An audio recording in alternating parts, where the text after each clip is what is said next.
유망 업종은 역시 반도체 좋게 보고 있고 60에서 70%가 네. 반도체가 견인할 것 같아요. 내년 상장사 영업이익의 한 45%가 반도체 업종이 될 것 같고요. 그리고 상장사 순이익의 한 50% 가까이가 또 반도체가 될 것 같습니다. 삼성전자, 하이닉스 두 개가 2018년 순이익의 50% 차지했거든요. 내년에도 두 회사가 상장사 순이익의 40% 후반 정도를 차지하는 편중된 모습을 보이겠지만 전체적인 영업이익이 계속해서 이렇게 성장할 것 같고요. 그리고 계속해서 원화가 약세를 보이는 여러 가지 요인들이 많이 있는데 또 이쪽도 반도체가 아마 상단에서 어느 정도 역할을 할 거다. 인덱스 관점에서도 말씀드리면 가장 가격이 많이 올라가는 게 이제 서버 디램인데 하반기에는 서버 디램의 수요처인 일반 서버 수요가 상반기보다 감소할 가능성이 있습니다. 서버 디램 가격 상승률이 둔화되면 반도체 주식한테는 좀 부정적일 것 같고요. 내년 상반기까지는 우리가 생각하는 것보다는 좀 실적의 눈높이가 한 번 더 올라가는 국면이기 때문에 저희가 추정했던 것보다 훨씬 좋은 환경이다. 그렇게 말씀드릴 수 있을 것 같습니다.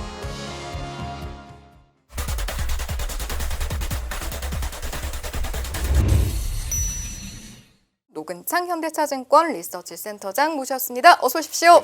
안녕하십니까? 안녕하십니까. 센터장님, 제가 알기로는 지금 감기 기운도 있으신데 또 이렇게 발걸음을 해주셔서 일단 당연히 감사하는 와야죠. 말씀을 드리면서 그럼 컨디션이 좀 안 좋으시다고 하니까 제가 한마디만 더 거들면 생일 축하드립니다. 생신이세요? 내일인데요. 축하드립니다. 내일이 내일이 생일이시군요. 미리 축하드립니다. 들숨의 빨리 감기 회복 과 하겠습니다. 날숨의 건강을 알겠습니다. 자, 그러면 이제 아무래도 센터장님 오셨으니까 저희가 무조건 반도체 좀 집중적으로 여쭤보고 싶긴 한데 그래도 연말이에요, 센터장님. 그래서 아마 내년 투자 계획 세우시는 분들도 많을 텐데 우리 국내 증시에 대한 전망도 잠시 다뤄보면 어떨까 싶습니다. 저희 하우스뷰는 하단을 이제 3,900포인트 정도 보고 있고요. 코스피 상단은 이제 5,500포인트 제시합니다. 참고로 저는 코스닥에 대해서는 지수대를 제시는 하지 않고 있고요. 5,500포인트가 이제 내년 말 기준 이제 그러니까 어떻게 보면 2027년 예상도 일부 포함된 건데 어쨌든 그 후행 PER 13배 적용해서 저희가 그렇게 제시하고 있고요. 내년에 저희는 주식시장은 상고하저로 좀 보고 있습니다. 상반기까지는 여전히 유동성도 많고 그리고 반도체 같은 경우에도 여전히 또 특히 상반기에 실적 서프라이즈가 많이 나올 것 같고 하반기에는 이제 서프라이즈보다는 이제 좀 기대치가 이미 높아진 상태에서 그냥 컨센서스 충족하는 수준이면 또 주가가 그럴 때는 또 더 강하게 가긴 힘들거든요. 그래서 그리고 이제 미국에 아직까지 이제 뭐 한국이야 금리 어쨌든 인하가 끝났다고 대부분 보고 있지 않습니까? 그렇지만 아직 미국 같은 경우는 금리 인하 가능성이 내년에도 있기 때문에 그런 여러 가지 관점에서 본다면 상반기가 하반기보다 좋지 않을까. 그래서 상고하저로 저희 제시하고 있고요. 유망 업종은 역시 반도체 좋게 보고 있고 특히 AI 인프라 투자 때문에 원전이나 이런 특히 에너지 인프라 관련된 그런 기기 업종도 저희는 좋게 보고 있고요. 그리고 저희는 또 증권하고 은행 업종도 좋게 보고 있습니다. 증권 업종은 계속해서 자본시장 활성화에 대한 기대감이 많기 때문에 특히 뭐 코스닥 시장 활성화 정책도 어쨌든 그럼 구체화됐기 때문에 좀 거래 대금이 계속 내년에도 좋을 것 같아요. 그래서 증권 업종 좋고 그리고 예대 마진이 확대되고 있기 때문에 은행 업종도 좀 배당주로서 매력을 가져가지 않을까 그렇게 예상하고 있습니다. 5,500 상단이면 그래도 증권사 평균 중에서도 상단 정도로 그렇죠. 저희가 좀 높은 편이고요. 일단 상장사 이익이 내년에 많이 증가할 것으로 봅니다. 영업이익 기준으로 올해가 한 294조. 내년에 저희가 봤을 때는 뭐 반도체 기업이 눈 뜨고 나면 계속 실적 전망이 올라가다 보니까 뭐 일단 420조 정도 영업이익 보고 있고요. 그리고 올해 순이익이 한 233조인데 내년에는 한 330조로 물론 이제 좀 특정 산업에 너무 편중돼 있는 측면이 있습니다. 대표적으로 이제 내년도 영업이익 순증하는 거에 60에서 70%가 반도체가 견인할 것 같아요. 그리고 내년 상장사 영업이익의 한 45%가 반도체 업종이 될 것 같고요. 그리고 상장사 순이익의 한 50% 가까이가 또 반도체가 될 것 같습니다. 마치 2018년에 저희가 경험했던 일이 이제 삼성전자, 하이닉스 두 개가 2018년 순이익의 50% 차지했거든요. 내년에도 삼성전자, 하이닉스 두 회사가 상장사 순이익의 40% 후반 정도를 차지하는 좀 약간 좀 편중된 모습을 보이겠지만 어쨌든 전체적인 영업이익이 계속해서 의미 있게 성장할 것 같고요. 그리고 환율 관련해서 저희 하우스뷰는 한 1,400 14원 정도 보고 있는데 네. 물론 뭐 대견에 지금 1,480원에 뭐 우려도 많고 또 계속해서 원화가 약세를 보이는 여러 가지 유인들이 많이 있는데 다만 이제 저는 또 이쪽도 반도체가 아마 상단에서 어느 정도 역할을 할 거다. 상단이 좀 더 못 가게 하는 버퍼 역할을 하지 않을까 보고 있고요. 저희가 계산하기로는 삼성전자 하이닉스가 올해 그 에비타에서 캐펙스를 빼는 게 어떻게 보면 넷 캐시 인이라고 보셔야 되는데 네. 올해보다 내년이 이제 US 달러 기준으로 580억 이상 순정합니다. 그래서 미국에 200억 불을 보내더라도 상당히 좀 남은 여력이 있기 때문에 그런 부분들이 이제 환율을 좀 막아주는 역할을, 그러니까 환율이 더 약세로 가는 것을 막아주는 역할을 반도체 업종이 좀 많이 하지 않을까 그렇게 보고 있습니다. 일단 대다수의 증권사에서는 내년 환율 전망은 1,450원 밑으로 하긴 하는데 워낙 외환 시장이야 변수들이나 맞습니다. 적용되는 예. 뭐 이슈들이 많다 보니까 이거는 뭐 그때 가면 맞습니다. 답은 나올 것 같은데 예. 이것도 좀 우문일 수는 있는데 제가 예. 어제도 상상인증권 센터장님께 여쭤본 거라 예. 상고하저 또 역시 많은 증권사들이 얘기를 그렇습니까? 하는데 예. 그 상고에서는 여전히 주인공은 말씀하셨다시피 예. AI 반도체 예. 전력 쪽일 텐데 하저를 생각하시는 게 예. 이미 반도체 쪽으로 2027년 실적분까지 다 반영이 됐기에 좀 쉴 것이다라는 게 강한 건지 예. 아니면 내년 상반기까지 그렇게 급하게 오르면 예. 하반기에는 그냥 뭐 밸류에이션이나 기계적으로라도 좀 쉬어가겠지라고 어느 정도 그냥 슬로우되는 느낌인 건지 이게 좀 궁금해서요. 어쨌든 뭐 워낙 또 코스피 시총의 1등이 반도체라서 제가 오늘 반도체 얘기를 하겠지만 인덱스 관점에서도 말씀드리면 하반기에는 이제 상반기보다 좀 변화가 있습니다. 대표적으로 지금 가장 가격이 많이 올라가는 게 이제 서버 디램인데 예. 하반기에는 서버 디램의 수요처인 일반 서버 수요가 상반기보다 감소할 가능성이 있습니다. 네. 서버 디램 가격 상승률이 둔화되면 아마 반도체 주식한테는 좀 부정적일 것 같고요. 그리고 뭐 아직까지는 확정된 건 아니지만 엔비디아의 넥스 칩인 누빈이 조금 딜레이 된다는 얘기가 있거든요. 그래서 그렇게 되면 이제 HBM4에 대한 기대감이 내년 상반기까지는 클 건데 네. 하반기에는 이제 기대보다 좀 약해질 수 있기 때문에 얘기하다 보니까 또 반도체 얘기를 해버렸어요. 근데 이게 지수에 워낙 영향을 그럼요. 크기 때문에 네. 그래서 저희는 하반기에는 상반기에는 너무 이제 모멘텀도 강하고 제품 가격도 너무 가파르게 오르고 그리고 실적도 그 이상으로 좋기 때문에 뭐 다양한 악재를 아마 흡수할 것 같은데 하반기에는 이제 컨센이 높아진 상태에서 약간의 불확실성이 좀 보여서 저희는 상고하저로 좀 말씀드리고 있습니다. 알겠습니다. 그럼 이제 조금씩 맛보기로 저희가 반도체 이야기를 하긴 했는데 본격적으로 AI 반도체 이야기로 좀 넘어가 보면 지난번에 출연하셨을 때 제 기억으로는 그래도 28년도까지는 실적 가시화가 좀 전망이 된다라는 맥락으로 말씀하셨던 걸로 제가 기억을 예. 하는데 예. 일단은 그 지켜보시는 주요 지표들이 있을 거잖아요. 예. 지난번 출연하셨을 때와 지금 출연하셨을 때와 좋은 쪽으로든 안 좋은 쪽으로든 좀 변화가 있나요? 그때 출연했을 때는 제가 2026년 이제 디램 시장을 한 1,600억 불로 아마 그때가 아마 10월인가 그랬을 건데 네, 그때까지만 해도 트렌드 포스도 1,500억 불로 보고 있었어요. 네. 근데 지금 이제 3,000억 불로 올렸거든요. 트렌드 네. 포스가. 네, 저희는 뭐 2,800억 불로 올렸고 그래서 저희가 예상한 것보다 특히 범용에 대한 재고 축적이 상당히 강하고요.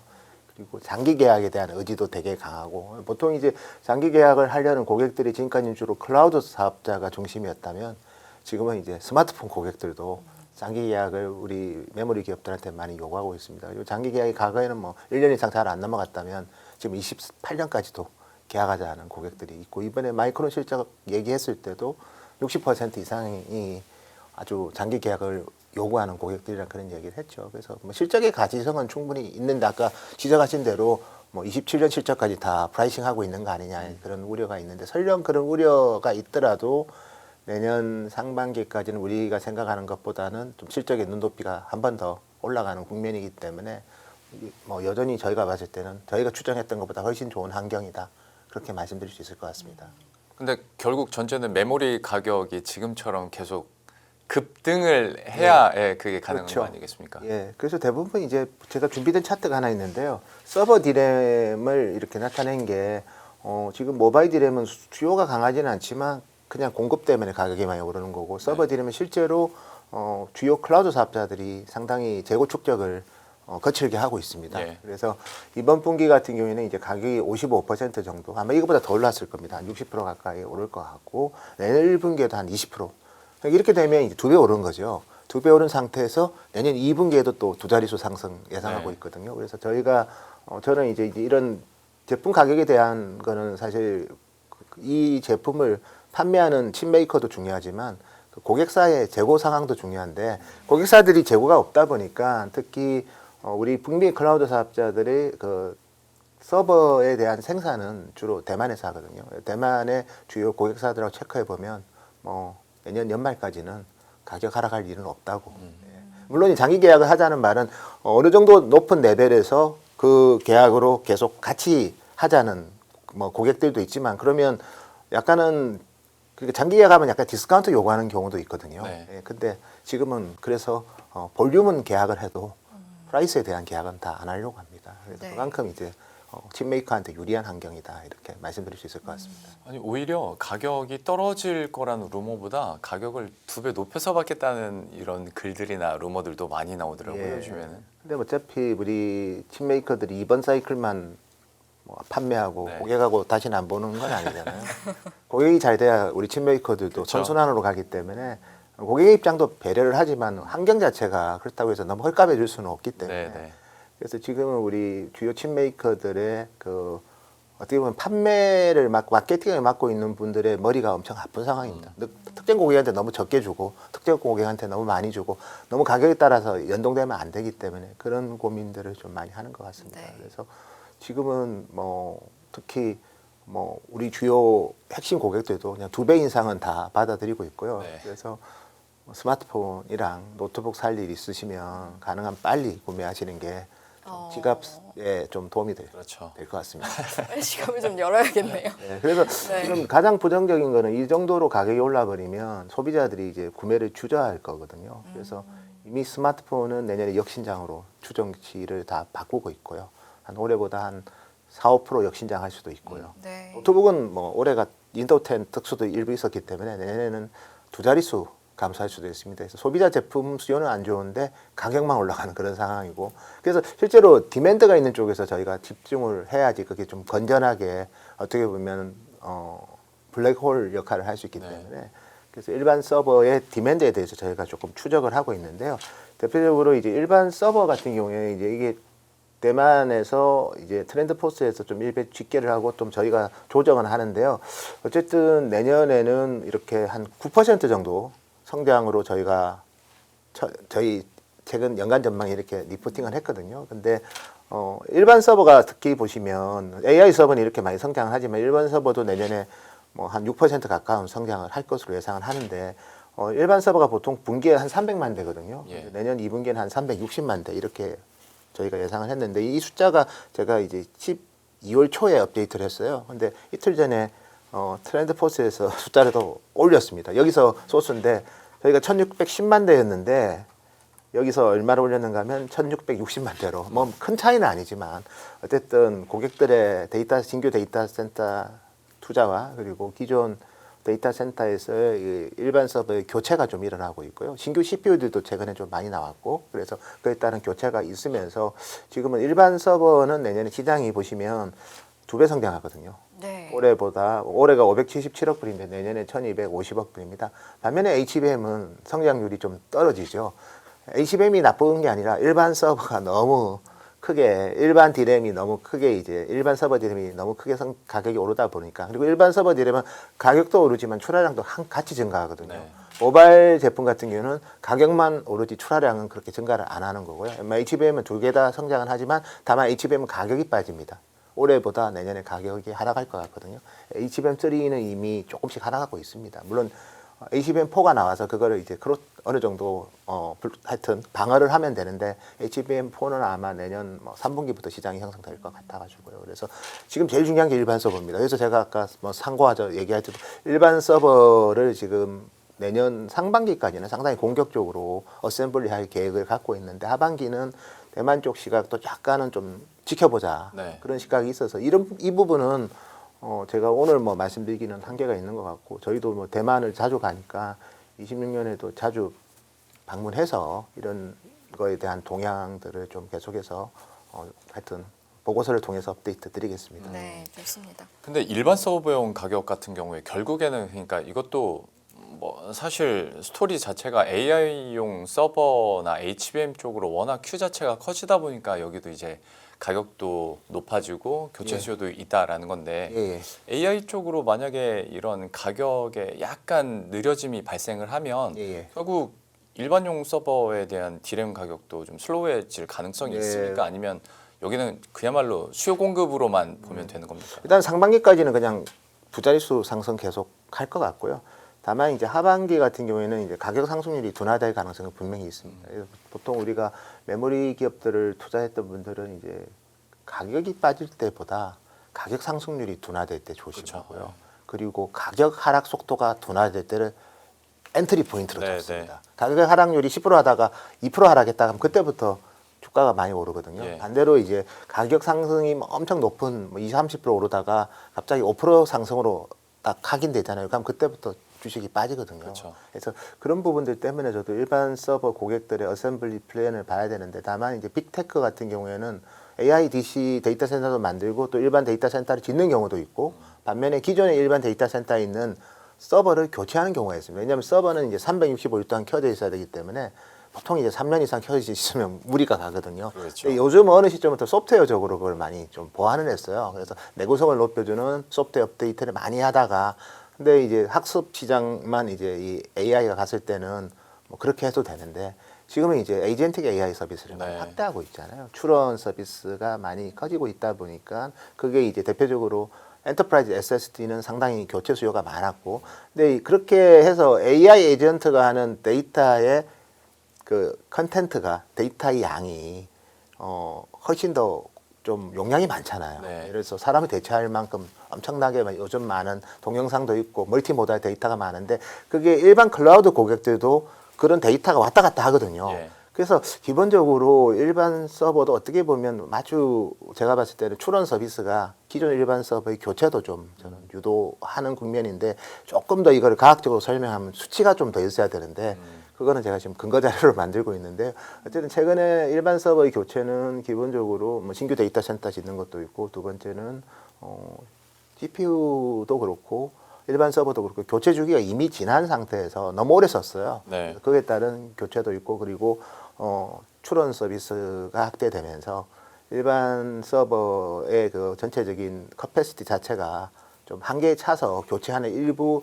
하이퍼스케일러도 있는 것으로 확인이 되고 있습니다. 이제 AI를 바라보면서 우리나라 주요 반도체 종목에 투자를 하시는 분들은 아무래도 이제 뭐 5대 미국 CSP의 데이터 센터 캐펙스라든지 이런 예. 부분도 계속해서 모니터링을 하시게 예. 될 텐데 이 부분은 추이가 좀 어떻던가요? 예, 제가 좋은 질문이시고요. 안 그래도 뭐 이번에 저기 일반 서버 전체 서버 출하량 업그레이드 하면서 트렌드 네네. 포스에서 이 숫자도 있어가지고 제가 이번에 인용을 했습니다. 뭐 100%다 신뢰할 건 아니지만 2025년에 원래 트렌드 포스가 빅테크의 클라우드 데이터 센터 투자를 3,100억 불 봤어요. 근데 지금 4천억 불이잖아요. 그러니까 한 30% 올렸어요. 근데 실제로 우리 미국 4대 사업자, 클라우드 사업자, 오라클 빼고 지난 3분기까지 누적으로 캐펙스가 전년 동기 대비 88% 늘었습니다. AI가 뭐 돈이 안 된다 엄청 이렇게 볼멘 소리 했는데 투자는 더 세게 하는 거예요. 가소 투자의 리스크가 훨씬 더 크다. 가행 투자의 리스크보다. 그래서 투자를 하는 거고 내년도도 5,600억 불이면 제가 봤을 때는 클라우드만 내년에 한 6,500억 불 이상 투자할 것 같고요. 여기에 스타게이트 프로젝트에 소버니 AI까지 치면 내년에 한 9,000억 불 투자도 가능할 것 같아요. 그리고 원래 이제 젠슨왕 CEO가 이제 2028년에 1조 달러라고 했는데 내년에 9,000억 불이면 거의 이제 임박한 거죠. 그래서 아마 이제 27년, 뭐 28년에 할 투자들도 일부 좀 앞당겨서 공격적으로 하는 모습도 좀 보이고 있어서 내년에는 상당히 우리 실적 면에서는 주가는 뭐 변동성이 하반기에는 있겠지만 실적 면에서는 상당히 우리 메모리 기업들이 즐거운 비명을 지르지 않을까 예상하고 있습니다. 한동안 그 회사채 쓰는 거에 대해서는 일부 우려 섞인 시선들도 있었던 것 예, 같아요. 예. 그런 부분은 좀 어떻게 보셨어요? 제가 이제 좀 순차적으로 좀 말씀드리고 싶은데 AI 버블 지적 얘기 중에 뭐 예를 들어서 뭐 감가상각 기간을 늘린다거나 회사채를 발행한다거나 네. 뭐 그런 부분들은 일반적인 저는 상황이라고 봅니다.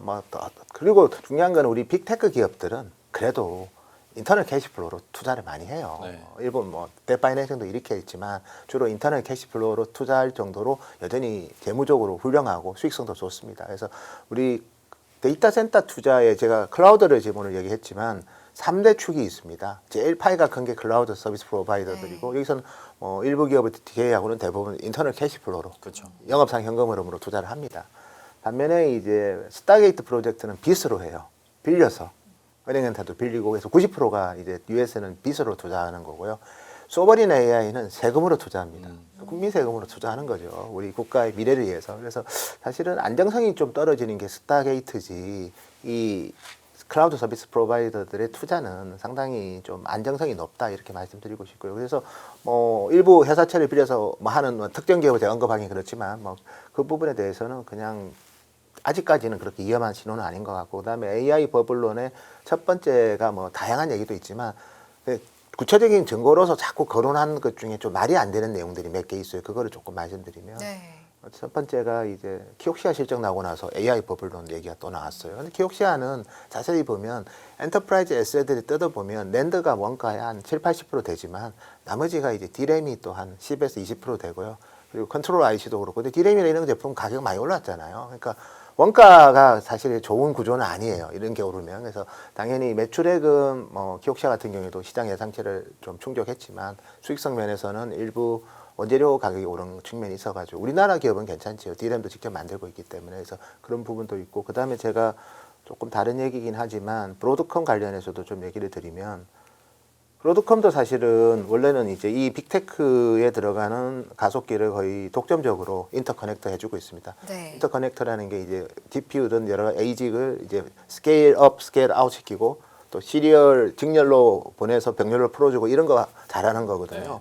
근데 이제 이 구도도 지금 보니까 여기가 아마존이고 여기가 구글이고 여기가 메타고 그다음에 마이크로소프트가 내년에 가속기가 나올 건데 중요한 거는 이 구글 같은 경우에는 좀 이원화를 하려고 합니다. 그래서 특정 회사를 지칭하긴 그렇지만 미디어텍이 많이 거론되고 있죠. 그래서 우리가 브로드컴이 최근에 AI 반도체가 매출은 좋은데 수익성은 좀 생각보다 좀 부족하다 얘기했는데 그게 이제 제가 봤을 때는 이 이원화되면 이원화의 가능성이 좀 포착이 되다 보니까 약간은 이제 좀 그런 식으로 수익성이 좀 훼손될 수도 있다. 그런 부분들을 좀 언급한 것 같아요. 근데 이거는 어차피 이 시장이 커지고 있고 커스텀 가속기 시장이 한 10배 가까이 커질 것 같거든요. 그러니까 새로운 기업들이 이 시장을 사업 포착 기회로 잡고 미디어텍도 들어왔고 또 새로운 회사들 또 들어올 거예요. 그래서 가속기에 인터커넥트 해주는 회사들이 브로드컴 독점에서 좀 다변화가 되기 때문에 독점이 다변화될 때는 마진이 좀 빠지잖아요. 사실 이제 그런 부분으로 저는 좀 해석을 했고요. 그래서 우리가 지금 지적하는 오라클 같은 경우에는 좀 다른 이슈긴 합니다. 오픈 AI가 보시면 오라클하고도 계약도 하고 하지만 데이터 센터가 오픈 AI가 마이크로소프트 거 주로 쓰다가 요즘은 이제 직접 이제 하려고 스타게이트도 짓고 있고 그리고 이제 오라클하고도 계약을 하고 그랬는데 어쨌든 동부분들은 좀 추후에 좀 판단을 해야 될 것 같습니다. 예. 그 앞에서 보여주셨던 자료 그 캐펙스 증가율 관련해서 보다 보니까 궁금한 점이 생긴 게 앞에서 저희가 메모리 가격 그러니까 주식 투자자 입장에서 메모리 가격 상승률이 좀 꺾이면 이제 그때 좀 팔고 싶어 하는 그 마음이 듭니다. 그건 너무 자연스럽고 주가에도 반영이 되는 건데 캐펙스는 어떤지 좀 궁금해서요. 여기도 증가율로 보게 된다면 증가율이 떨어지면 이것도 어느 정도 꼭지라고 봐야 되는 겁니까? 그거를 지적하는 분들이 연초에 많았죠. 연초에 이제 올해 캐펙 증가율이 작년에 55%였고 이게 연초를 그대로 말씀드리면 3,100억 빌려서 올해 성장률이 30% 떨어진다면서 연초에 다 좀 둔화를 얘기했어요. 근데 그때 누가 또 어떤 얘기를 했는가 하면 아마존 마이크로소프트가 데이터 센터의 그 임대를 중단한다, 그런 해선을 중단한다 그런 얘기도 양사가 또 나왔거든요. 근데 결과는 훨씬 더 투자를 더 했어요. 그래서 물론 그리고 여기에는 클라우드 빅테크 상장사들만 포함된 거지만 스타게이트 그리고 소버린까지 치면 그들을 합친 숫자는 여전히 내년에 성장률도 올해보다 만만치 않을 것 같습니다. 그래서 한 거의 9천억 불 육박할 것 같거든요. 그래서 그렇게 본다면 그 정도 레벨에서의 성장률 둔화는 우리가 그래도 큰 마켓이라고 생각해서 아주 민감하게는 생각 안 할 것 같아요. 근데 정말 성장률이 한 자릿수로 떨어진다 이러면 상당히 민감한데 이거는 그래도 엄청난 파이거든요, 사실은. 이게 데이터 센터 캐펙스가 1조 달러, 데이터 센터의 원재료의 한 90%가 반도체거든요. 네. 반도체 시장이 네. AI DC만 그러니까 전체 데이터 센터만 가지고 9천억 불이 형성되는 거고요. 예. 우리 니사수 같은 경우는 1조 달러라고 했지 않습니까? 이 AI와 관련된 AI 인프라와 관련된 반도체 수요가 2030년에 1조 달러라고 얘기했어요. 근데 이 숫자를 보면 결코 불가능한 숫자가 아니더라고요. 네. 그래서 아주 긴 미래를 저희가 바로 예측하기는 힘들겠지만 어쨌든 올해의 사례를 보면 연초에 3,100억 불 정도 투자해서 성장률 둔화하니까 팔아라고 콜한 분들도 있었거든요. 근데 결국은 이렇게 돼버렸어요. 그때 판 사람들만 많이 힘들어하는 것 같습니다.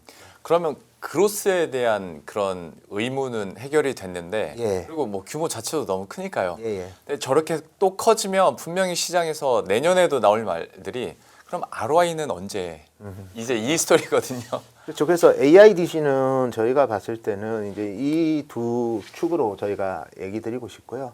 그래서 뭐 ROIC나 뭐 이런 거에 전체적으로 이제 그 예를 들어서 이 클라우드 사업자들도 기존 제너럴 데이터 센터는 수익성이 좋아요. 네. AI 데이터 센터는 수익성이 안 좋겠죠. 그렇지만 제너럴 데이터 센터에 생기는 그 프라핏으로 이제 AI DC에서 생기는 좀 감소 요인을 네. 해소시키는 거고 그 이상으로 상쇄시키는 건데 반면에 이 신생 회사들은 그냥 빚으로도 투자하지만 네. 은행에서 돈 빌려서 투자하지만 그 자체도 지금 적자예요. 특히 오픈의 적자가 상당히 크잖아요. 그렇죠. 올해 한 150억 불 매출에 정확하게 저도 비상장이라서 알긴 힘들지만 시장에서는 뭐 거의 10조에 육박하는 적자가 올해 날 거고 이게 뭐 한 몇 년간 이어진다고 보죠. 그래서 체력 자체는 좋지는 않은데 다만 이제 오픈 AI가 갖고 있는 그 생태계 지배력이 여전히 물론 뭐 제미나이 3도 나오고 과거보다는 경쟁은 심화되고는 있지만 그래도 수요가 확장하는 속도도 왜냐면 오픈 AI 가입자 수를 보면 계속 늘어집니다.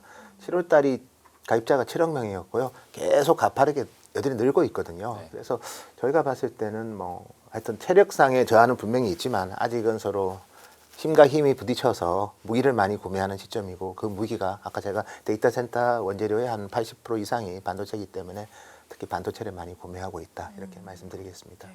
오늘 그 준비해 오신 걸 보면 가속기 관련된 항목들도 굉장히 예, 많은데 뭐 예. CDS도 그렇고 사실은 막상 이제 예. 저도 챗 GPT든 아니면 제미나이든 사실 여러 개를 쓰고 똑같은 질문을 저는 자주 던져보거든요. 예. 그럼 처리 속도가 예. 비슷한 퀄리티의 답변인데 처리 속도가 좀 빠른 쪽이 예. 아무래도 손이 많아요. 아 그러겠죠. 그런 관점에서 또 가속 이쪽을 계속해서 가속기 쪽을 그래서 요즘은 뭐 엔비디아 솔루션도 여전히 지배적으로 대부분 쓰고 있지만 어쨌든 이렇게 이제 자체 가속기를 통해서 뭐 예. 이번에 우리 제미나이들이도 이제 구글의 아이언우드라는 이 제품이 나갔고 네네. 3나노 제품이에요. 아직 엔비디아 제품은 4나노.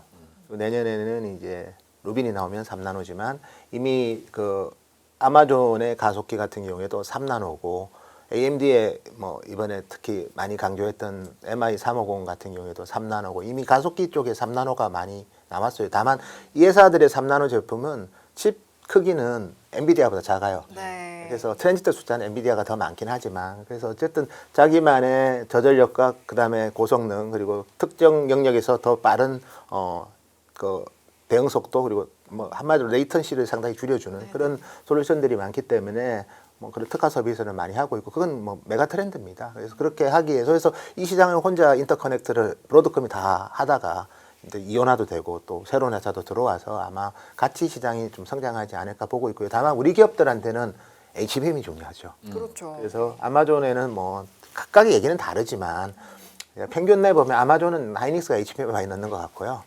구글 같은 경우에는 정말 팽팽합니다. 삼성하고 하이닉스하고 뭐 누가 더 넣는다는 얘기가 있는데 뭐 하여튼 큰 차이는 없는 것 같고요. 그다음에 메타 같은 경우에는 이제 삼성이 HBM을 많이 넣는 것 같고 마이크로소프트는 이제 내년에 처음으로 가속기가 나옵니다. 조금 늦어졌어요 여기는. 거기는 이제 아마 SK 하이닉스가 좀 하여튼 우선적으로 공급할 것 같고요. 네. 오픈 AI 같은 경우에는 지금 내년 4분기에 가속기가 나온다고 했고 뭐 브로드컴하고도 그렇게 계약을 했죠. 그래서 오픈 AI는 누가 넣을지는 모르겠습니다. 근데 다만 시장에서는 삼성이 많이 넣지 않을까 그렇게 예상하고 있습니다.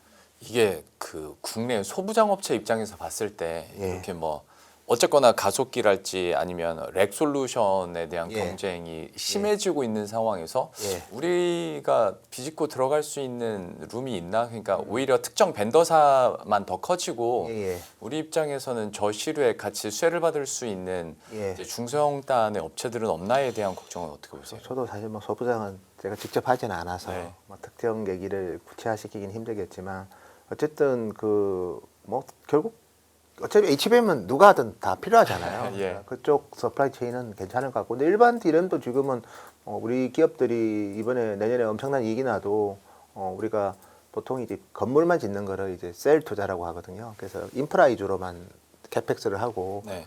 실제 웨이퍼 캐파 증설에 대해서는 뭐 D램은 당연히 늘리지만 낸드에 대해서는 여전히 계획이 없거든요. 그래서 그런 거에 따른 일부 명함이 있을 것 같아요. 그리고 제가 이 자료를 준비한 게 우리나라에서도 뭐 팹리스 기업들이 최근에 AI 반도체 쪽으로 많이 도전을 하고 있고 또 좋은 평가도 받고 있는데, 다만 이제 뭐 최근에 이제 제가 많이 받는 질문이 구글의 제미나이 3가 좋아서 아이오노드가 결국 이제 엔비디아를 네. 잡는 거 아니냐. 근데 사실 뭐 되게 특정 성능에서는 뭐 그쪽이 또 좋은 성과가 나오는 건 분명히 있는데, 근데 전체 시장을 보면 여전히 엔비디아한테 많은 기업들이 따라가고 있어요. 그렇죠. 엔비디아 같은 경우는 이렇게 넥 솔루션이거든요. 그래서 실제로 여기에 GPU가 72개 들어가고, 내년에 나올 제품 누빈 같은 경우는 144개 들어가고요. 그다음에 누빈 울트라 같은 경우는 576개의 GPU가 이 4개 다 들어가요. 4개 다 들어가는데, 근데 이 4개 들어가려면 기본적으로 뭐 특히 엔비디아는 여기 있는 반도체를 직접 다 합니다. 그러니까 CPU도 직접 하고 GPU도 하고 그다음에 그 NVLink 스위치 NIC도 직접 하거든요. 그래서 토탈로 하는데, 이번에 제가 아마존이 12월 달에 보여준 거 보니까 그대로 엔비디아 따라가는 것 같아요. 네. 그래서 뭐 트레니엄이라는 가속기도 하고 원래 했지만, 그라비톤 같은 경우는 그래서 CPU거든요.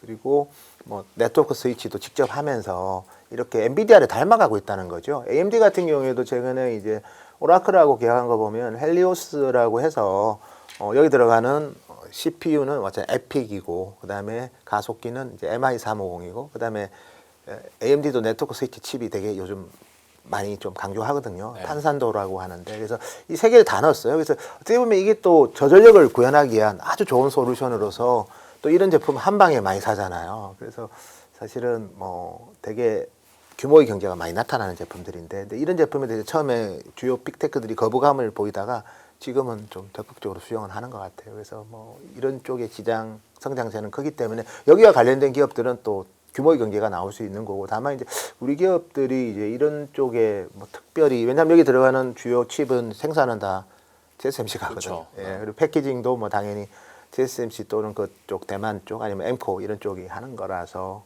한국 기업들이 여기에 따라 수혜를 받을 수 있는 건 제가 볼 때는 HBM하고 메모리, 그리고 일부 우리 엔터프라이즈 메모리 제품들 말고는 특별하게 저도 떠오르지는 않습니다. 그러면 파운드리 쪽으로는 점유율 기울기가 더 심해지겠네요. 근데 지금 뭐 우리가 제가 그래서 마켓 사이즈를 조금 저희 포캐스트 한 게 있는데요. 지금 내년에는 또 기타도 좀 올라와요. 올해는 TSMC만 성장했거든요. 30% 이상 성장했고, 내년에는 뭐 삼성 같은 경우에도 물론 이제 가속기 쪽은 여전히 TSMC 동무대인데 네. 내년에 또 모바일 기기 같은 경우에 또 삼성도 2나노가 지금 엑시노스 2600 열심히 양산하고 있는데, 삼성하고 TSMC의 뭐 이런 얘기하면 제가 어디서 뭐 하여튼 왜요? 안 맞을 수도 있는데, 왜냐하면 삼성 파운드리 아직도 믿냐 그렇게 얘기할 수도 있는데, 바닥은 찍었지 않습니까? 예, 그래도. 네, 다만 이제 이나노가 삼성은 그래도 게이트로 오라운드에서 같이 진화해 왔어요. 그래서 제가 봤을 때는 3나노에서 어느 정도 수요를 극복했기 때문에 2나노도 저는 생각보다 시장 기대보다 나을 거라고 보고 있습니다. 근데 이런 얘기하면 또 너무 국수주의라고 하는데, 근데 저는 뭐 조금 나름 결과가 나올 것 같고요. 그 다음에 내년 아이폰 20에 그러니까 아이폰 18에 A20이라는 칩이 들어가는데 그게 TSMC 최초 2나노 제품인데요. 그러니까 2나노는 삼성이 먼저 여는 건 분명하고요. 네. 그리고 메인스트림 제품은 엑시노스에 들어가는 거고, 그다음에 이제 TSMC 같은 경우에는 A20 같은 경우에는 조금 대만에서는 다른 얘기들이 나옵니다. 우리가 보통 미세 공정 전환을 하는 목적은 PPA를 개선한다고 보통 우리 업계에서 얘기합니다.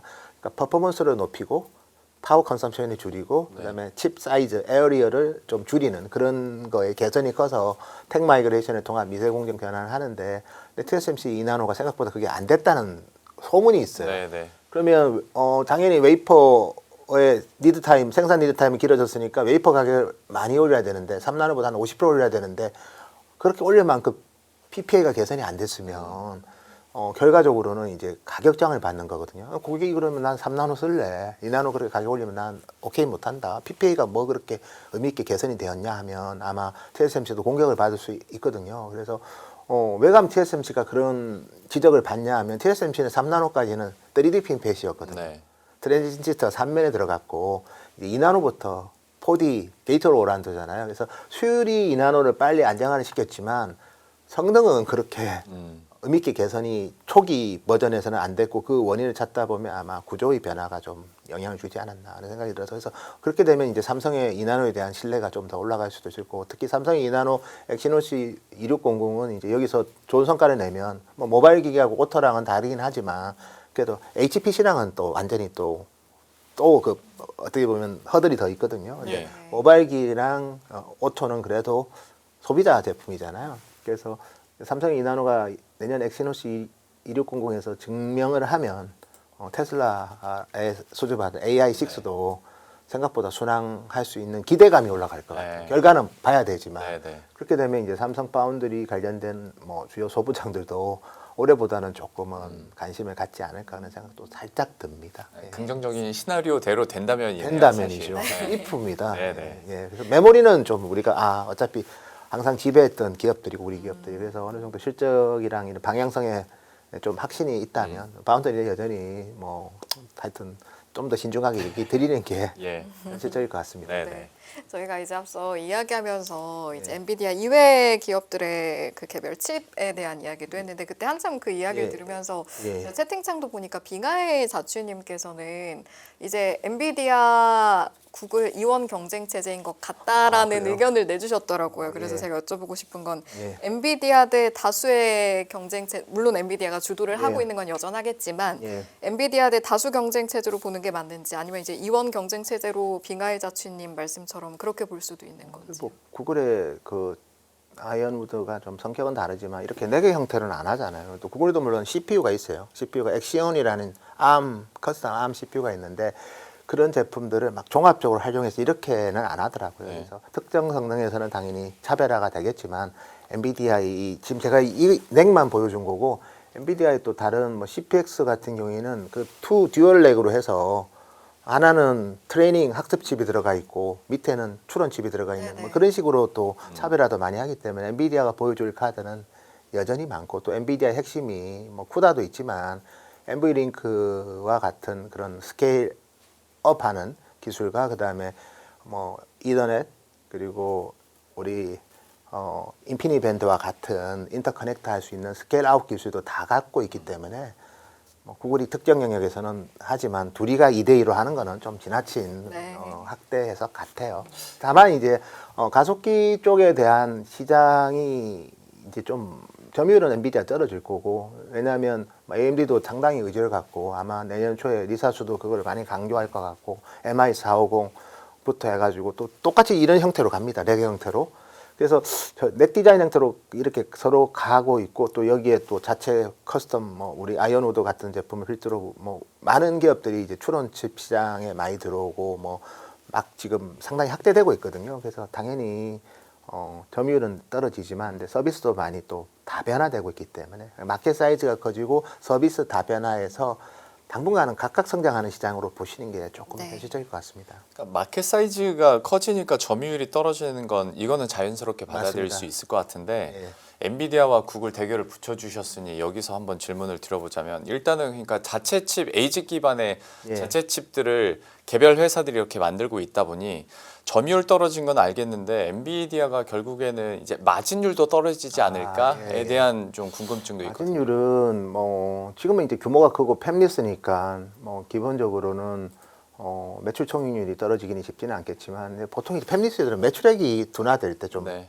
좀 되거든요. 근데 마진율은 언젠가는 떨어지겠죠. 그리고 저는 지금 이거는 마진율은 결국 마켓에 투자, 그러니까 데이터 센터 투자의 성장률이 둔화될 때 그때 좀 의미 있게 떨어질 것 같고, 그 전에 이 경쟁자가 생겨서 생기는 마진 하락은 우리가 눈으로 확인하기는 쉽지는 않을 것 같아요. 네, 네. 왜냐면 매출이 커지는 속도가 더 크면, 이게 만약에 팹을 갖고 있는 회사라면 좀 그게 맞는데 팹리스잖아요. 예. 그래서 저는 매출이 커지는 속도가 빠르면 그 이상으로 이제 그거를 많이 할 수 있기 때문에 저는 오히려 그거, 예를 들어서 우리가 그렇게 얘기는 했는데 실제 결과는 그렇게 안 나와버리면 네. 그 순간에 지적한 것만 약간 잘못된 지적이 되잖아요. 그쵸. 이온화돼서 삼원화돼서 엔비디아 마진이 떨어질 거 했는데 분명히 이온화 삼원화돼서 엔비디아 마진 계속 변함이 없으면 예. 그 지적에 대해서 저희가 방어할 수는 없는데, 다만 이제 마켓 사이즈가 좀 둔화되는 시점에는 또 많이 떨어질 수도 있을 것 같아요. 왜냐하면 그리고 엔비디아가 지금 뭐 지금이야 내년에야 루빈이지만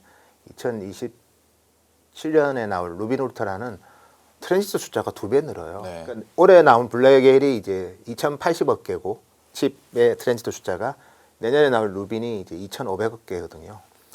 2027년에 나올 루빈 울트라가 5,000억 개예요. 그럼 이 칩이 4개가 붙어 있는데 가격 당연히 많이 받겠죠. 네. 근데 그 정도로 성능이 필요하냐? 뭐 그거는 제가 지금 판단하기는 힘들 것 같고, 다만 이제 그런 성능에 대해서 수요처가 충분히 필요하다. 우린 더 나은 AI에서 너희 칩이 반드시 필요해. 그러면 이제 또 제품 가격은 많이 비싸거든요. 네. 그래서 뭐 그때까지는 제가 봤을 때는 크게 훼손되기는 힘들 것 같습니다. 참 그렇게 되면 또 전력 효율을 어떻게 시켜야 될지 또 얘기 많이 나오겠네요. 그래서 저는 이제 저희도 이제 요즘 뭐 AI DC의 전력 사용처를 보면 반도체가 65% 쓰고요. 네. 20%가 냉각에 쓰고 나머지가 이제 통신 네트워크나 이런 쪽에 쓰는데, 어쨌든 뭐 전력 효율을 높이는 게 되게 중요하죠. 그래서 반도체의 저전력화와 전체 데이터 센터의 전력 TCO를 어쨌든 줄여주는 그 노력들, 뭐 냉각 기술도 있지만, 그래서 그 관련된 회사들은 내년에도 되게 좀 전망이 좋지 않을까 그렇게 예상합니다. 예, 원래 마지막쯤에 여쭤보려고 하긴 했는데 잠깐 맛보기로 이제 투자 관련된 것도 여쭤보면, 예, 이제 예. 아까 뭐 냉각이나 통신 뭐 이런 거 말씀하신 김에 사실은 우리가 AI 관련해서 투자를 한다고 하면 이제 지금까지 쭉 말했던 뭐 엔비디아라던가 아니면 우리나라 같은 경우에 뭐 닉스라든지 삼성이라든지 보긴 하는데, 밸류 체인을 쭉 타고 내려오면 아까 말씀하신 뭐 냉각에 걸리는 것들, 통신에 걸리는 것들, 뭐 아니면 또 데이터 센터 짓는 예. 그 공사를 하는데 예. 걸리는 것들이 굉장히 많잖아요. 예. 그러면 투자를 하는 우리들은 그 꼭대기 꼭지점에 있는 걸 봐야 할지, 근데 그런 것들은 또 많이 올라가 있어요. 그렇죠. 그럼 밸류 체인의 끝에 있는 것 중에 좀 기회를 찾는 게 좋을지, 이런 것도 좀 제가 봤을 때 궁금해요. 다 시세 다 반영된 것 같아요. 아 그래요? 대만 기업들 봐도 다 반영돼 있어요. 그래서 그렇긴 하죠. 세상에 공짜는 없더라고요. 맞아요. 아니, 그래서 업데이트 되는 게 이제 뭐 테스트 장비 얘기도 네. 많이 하고 하긴 네. 하는데, 자 항상 비싼 느낌이라. 아 맞아요. 네. 개인 투자자 입장에서는 그건 참 쉽지 않겠다 싶기도 하고. 잠깐 이거 냉각이나 그런 거 나온 김에 이거 쉬어가는 느낌으로 그냥 네. 가볍게 드리는 네. 질문입니다. 냉각에 대한 고민들이나 전력 효율화에 대한 고민들을 하다 보니까 결국 나오는 게 뭐 우주 데이터 센터만 나오는 그거는 거 뭐 우리 아니겠습니까? 일론 머스크가 얘기하고 있죠. 네네, 그거 어떻게 보세요? 그 현실화에 대해서. 그리고 궁금해요. 고장났을 때 누가 수리하죠? 그러니까 그런 얘기도 많고. 메인터넌스 이슈가 클 것 같아요. 예, 그래서 어차피 늘상 뭐 좀 다른 얘기는 하지만 며칠 전에 그 샌프란시스코에 정전이 나서 데이터 센터가 네. 멈추니까 웨이모가 멈춰버리잖아요. 네네. 그러니까 되게 이제 앞으로 데이터 센터를 가지고 뭐 단순하게 서비스만 하는 게 아니라 클라우드 뭐 AI 에이전트 서비스만 하는 게, 실제로 피지컬 AI가 돌아다닐 때 걔가 멈춰버릴 때 대형 사고 날 수 있거든요. 그렇죠. 그거를 빨리 가서 고쳐야 되는데 우주에 있으면 고치러 가는데 막 엄청나잖아요. 상주 직원이 예, 있어요. 그래서 저는 뭐 니치 마켓 정도 되지 않을까 네. 보고 있습니다. 알겠습니다. 아니 그럼 제가 아까 여쭤본 질문은 밸류 체인 끝단까지 다 반영됐으니까 어떻게 이제 그냥 잘 슬슬 그냥 그 밴드 안에서 조금 떨어질 때 죽고 떨어질 때 죽고 뭐 이렇게 할 수밖에 없는 거예요? 예, 뭐 사실 뭐 저는 일단은 네. 하여튼 그래도 밸류가 올라가니까, 밸류가 계속 올라가니까 그냥 꼭지점에서 놀까요? 저점 매수, 분할 매수 좋은 방법이 있으니까요. 예. 제가 운용사에서 와서 네네. 그런지 몰라도 네. ETF 그럴 때는 추천합니다. 아 ETF도 좋은 접근 방식이네요. 네, 네. 알겠습니다. 보니까 웨이퍼 캐파 추이도 이제 저희가 좀 봐야 되는데 저는 좀 중국 파운드리 업체들 예. 웨이퍼 캐파 추이도 좀 예. 약간 걱정되는 시선으로 보게 되는 거는 예. 우리나라 범용도 어느 정도 그러면 예. 위협으로 느껴야 하는 건지 아니면은 그냥 뭐 살짝 경계 정도만 저희는 사실 뭐 내년에 우리 삼성 하이닉스 양산 모두 이제 캐펙스 늘린다고 했고, 그리고 파운드리 쪽은 삼성이 올해보다는 많이 늘 것 같고요. 그리고 뭐 그렇지만 낸드 쪽 투자는 별로 없는 것 같고, 그래서 우리 기업들은 이제 디램 중심으로 웨이퍼 캐파를 늘고 전체 캐펙스는 증가하는 그 정도 그림으로 보시면 될 것 같아요. 그래서 중국 쪽은 제가 사실 크게 걱정은 안 했어요. 한 올해 3월부터는. 왜냐하면 제가 그때 이제 관련 기업들 방문 가서 특히 여기 자료 보시면 창신 메모리가 네네. 일단은 원래 올해 연말까지 계획은 300K였거든요. 네. 네, 올해 연말 보면 이제 대략 이게 숫자는 안 보이지만 한 260K 정도 됩니다. 그래서 한 실제보다 캐파를 많이 확보를 못했고, 뭐 그 이유 중에 하나가 블랙리스트 제재가 됐어요. 미국의 반도체 장비 수출 제재 리스트에 들어가서. 그래서 저는 향후에는 좀 캐파 증설이 좀 쉽지 않을 거라고 봤는데, 근데 최근에 저희가 이제 자료도 업데이트 하다 보니까 또 북경 이게 H가 이게 어째 허페이고요. B가 이제 베이징이거든요. 베이징 네. 2공장을 또 증설하고 있더라고요. 그래서 제재는 제재를 받는데 또 어떻게 또 뭐 이렇게 하여튼 지분 관계 없는 회사를 통해서 장비 구매를 하고 그걸 통해서 캐파 확대를 하고 있는 거를 좀 점검이 되고 있고, 우리 우한에 있는 YMTC 같은 경우에도 원래 블랙리스트 제재 받은 지 좀 됐거든요. 네. 그래서 당연히 투자에 좀 제한이 있을 것 같았는데 3공장 짓고 있어요.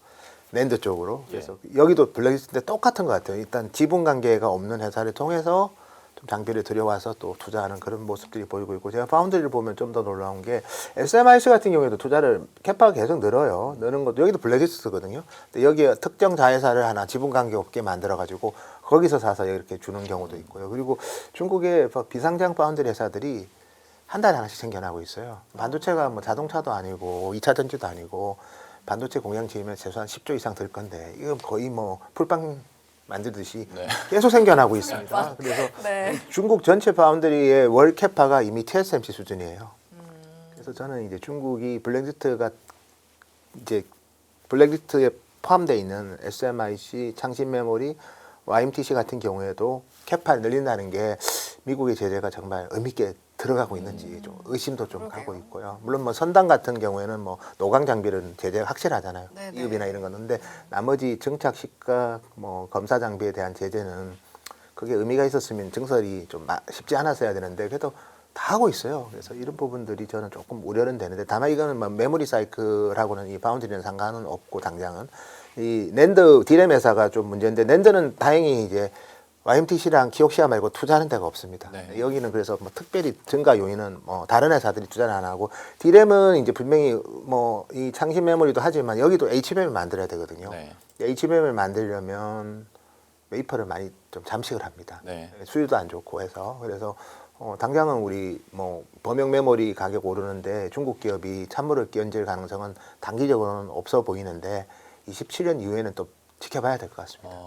그러니까 기술력으로 봤을 때는 시간이 좀 걸릴 수는 있는데 이제 저게 전형적인 스토리가 공급 과잉됐다가 이제 가격 떨어지면 사이클 자체가 떨어지는 거 아니냐. 근데 아직 거기까지는 걱정할 건 아니다. 예, 그래서 디램은 워낙 지금 서버에서 수요를 네. 많이 흡수하고 있어가지고, 다만 이제 전 제재가 들어갔을 때 그런데 HBM 한다길래 수급이 개선되겠구나 생각을 네. 했어요. 범용 못 적게 만들 거니까. 근데 지금 또 이렇게 증설을 하면 이제 그 스토리 자체가 또 그러게요. 다시 이제 원위치 되는 거거든요. 네. 그래서 그런 부분들에 대해서는 좀 계속 저도 중국 쪽 채널을 통해서 점검을 하고 있습니다. 네. 아까 이제 AI 법을 잠깐 다뤄주시긴 하셨는데 사실은 뭐 지금은 다들 AI 관련해서 종목이 잘 가고 있으니까 뭔가 저희가 미소를 띠면서 이야기할 수 있지만 또 한없이 뭔가 법을 영향받을 때는 또 약간 시장 전체가 좀 침체되는 느낌도 들고 그럴 때 또 항상 따라오는 게 IT 버블 때 그죠. 이야기잖아요. 그때랑 도대체 뭐가 비슷하고 뭐가 다른 건가 이것도 한번 좀 다시 정리해 제가 볼까요? 이제 준비된 차트가 네. 뭐 너무 세월은 많이 지났지만 제가 2003년에 LG 투자증권 있을 때 만들었던 차트예요. 네. 그래서 그 당시에 왜 네트워크 장비가 침몰을 했을까 생각을 해보면 뭐 지금처럼 우리가 이용자들이 쓰는 것보다 더 많이 인프라 투자를 하고 있을 수 있죠. 그때 보면 통신 고속 초고속 인터넷 투자를 여러 회사들이 했어요. 한국에 요즘 뭐 드림라인, 두루넷 이런 이름 모르죠. 그때 제가 애널리트 할 때 많이 들었고 통신사 중에서 혹시 016, 017 아십니까? 아, 그럼요.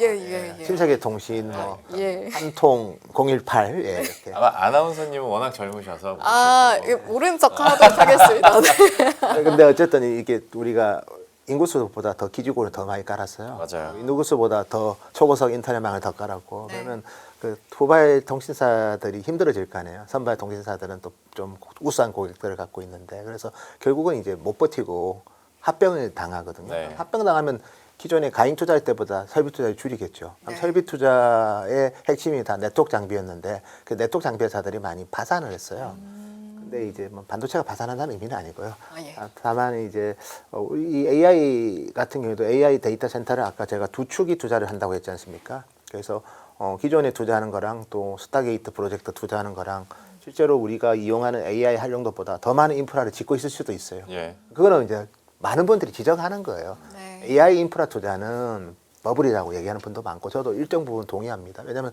실제 우리가 당장 쓰는 AI보다 더 많이 인프라 투자를 할 수 있기 때문에 그래서 네. 그게 이제 멈추는 계기가 뭘까? 결국 이제 스타게이트가 좀 삐그덕되면 생각보다 흑자도 발리 안 날 것 같고 또 빌려서 하는데 빌려주는 사람이 의심을 시작하면 그다음부터는 안 빌려줄 거 아닙니까? 네.